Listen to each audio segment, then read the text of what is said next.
I've made a lot of videos about so-called smart guitars, and they always seem to do very well and be very well received. And the reason for that, I imagine, is because I've owned every generation of smart guitar ever made at this point, and so I have quite a lot of experience using them. And the company currently at the forefront of the smart guitar market is Enya. They continue leading and setting precedents that other companies only catch up with a year or two after. The Enya Inspire, this thing here, has been their flagship for a while. I have two of them, and you've heard me praise these before.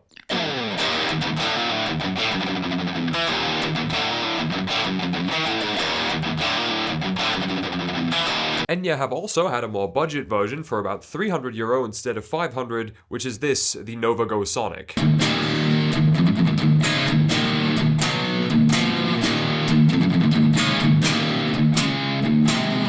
Not quite as good or generally versatile as the flagship Inspire, but still a very, very solid travel instrument that I have had a lot of fun playing. When I was in China in October of last year, Enya invited me to an event where the entire night, incredible guitar players played entire sets using their Inspire.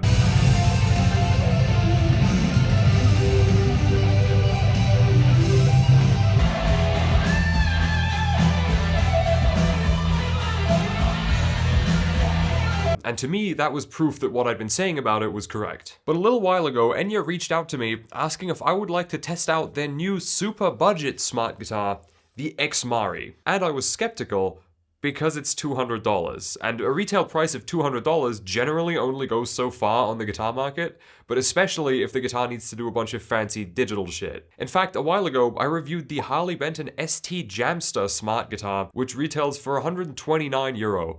And that thing was junk, but the reason it was junk, besides just being a horrible guitar, was also the sound. Because it sounded like a bunch of cheap Behringer pedals crammed into the chassis of a guitar that isn't allowed to cost more than $25 in manufacturing. But if the Xmari runs on the same sounds as the Inspire and the Nova Go Sonic, even if the guitar itself isn't as good as those two, that still gives me some hope. So I told Enya to send it over, same deal as usual. I am being paid for this video, but it's the same kind of honest review that you are used to from this channel at this point. There are also affiliate links to the Xmari as well as the Inspire and the Nova Go Sonic in the description and pinned comment, but I would finish this video before rushing to buy anything. So, first impression. I was surprised when I unboxed this guitar for one reason, and that is that I was expecting this to be the same chassis, at least, as the Harley Benton ST Jamster or whatever, but this body isn't wood. It's the same carbon fiber composite that they use to make all of their other guitars. The neck is the same kind of affordable wooden neck that you would find on any Squier Strat type thing, but the body is not wood. It also comes with a bunch of accessories: polishing cloth, strap, cable, replacement strings, whammy bar and tools, and a charging cable. So it's quite obvious that this is more geared towards somebody who is just starting out. I'll get into the Xmari a bit more in a second, but first let's compare the major differences between this and something like the Inspire. The most obvious difference, besides the wooden neck and bolt-on construction, is the fact that this does not have a built-in speaker like the others. Part of the selling point of the others is that they do have that built-in speaker so that you can use them self-amplified as sort of an all-in-one practice option. I find them to be even more fun with the smart features disabled and just plugging them into a regular amp or plug-in, but if I remember to charge them, I do quite like fucking around with the Inspire with the speaker on. The Xmari has the same built-in tones, which means it sounds the same on paper, but you can only use those tones either with headphones or through an audio interface.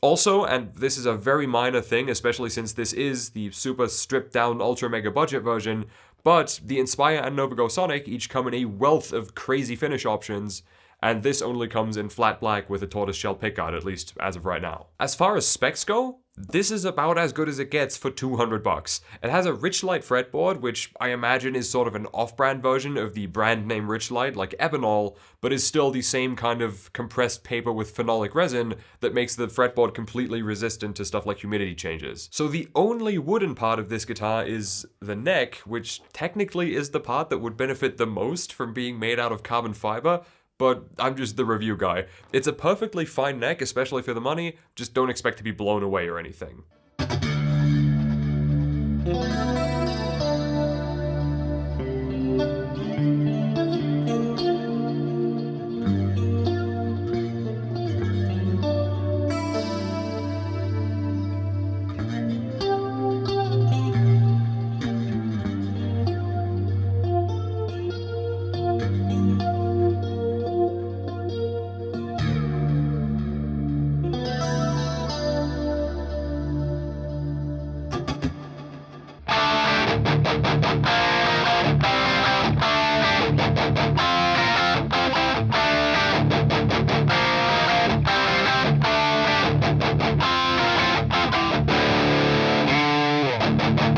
This Squier is of course heavily modified at this point, but the guitar itself costs €169, and the necks are about equal. I would wager to say that this one is a little bit nicer, but I've also been playing this for 2 years, so it doesn't have that fresh off the press feel anymore. But overall, it's the kind of neck that you get on this kind of Strat. One thing the Xmari has, though, that I believe every brand new tremolo-equipped guitar on the planet should have by now, is this.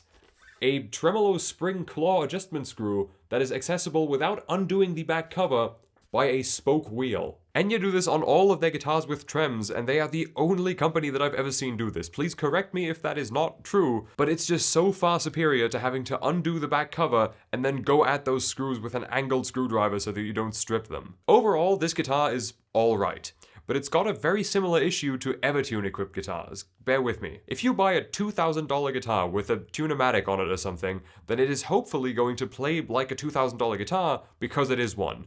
But if you buy a $2,000 guitar with an Evertune in it, then realistically, you're buying a $1,400 to $1,500 guitar with an insane markup on it because the bridge itself costs like $300 to $600 in retail. If you're buying a $250 guitar that has to have a bunch of extra circuits and stuff inside it, then you're effectively buying something more like a $170 guitar. But to return to the question that the title of this video poses, how cheap can a smart guitar get before it sucks?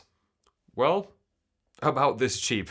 If I was blindfolded and you handed me this and didn't tell me what it was, I would probably go, and guess that it's a Squier Bullet Strat or something like that. Purely as a guitar, it's obviously nothing special, and I wouldn't use it anywhere outside of the context of practicing in my own home, but if you don't have the budget for a Nova Go Sonic or for an Inspire, then absolutely go for it.